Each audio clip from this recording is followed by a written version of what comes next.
Hello students, তো এখন আমরা দেখব এককের পরিবর্তন। তো এককের পরিবর্তন কি কি ক্ষেত্রে?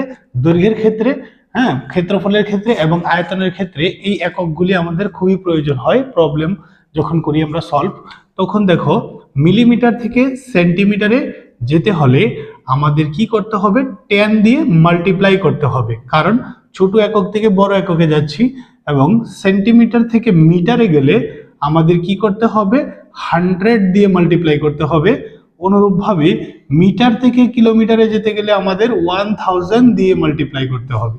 ওকে, তো দেখো এইবার আমরা বড় একক থেকে যদি ছোট এককে আসি, তাহলে কিলোমিটার থেকে মিটারে আসলে কি করতে হবে? 1000 দিয়ে আমাদের ডিভাইড করতে হবে, এবং মিটার থেকে সেন্টিমিটারে আসলে আমাদের 100 দিয়ে ডিভাইড করতে হবে। অনুরূপভাবে সেন্টিমিটার থেকে মিলিমিটারে আসলে আমাদের কি করতে হবে? 10 দিয়ে ডিভাইড করতে হবে।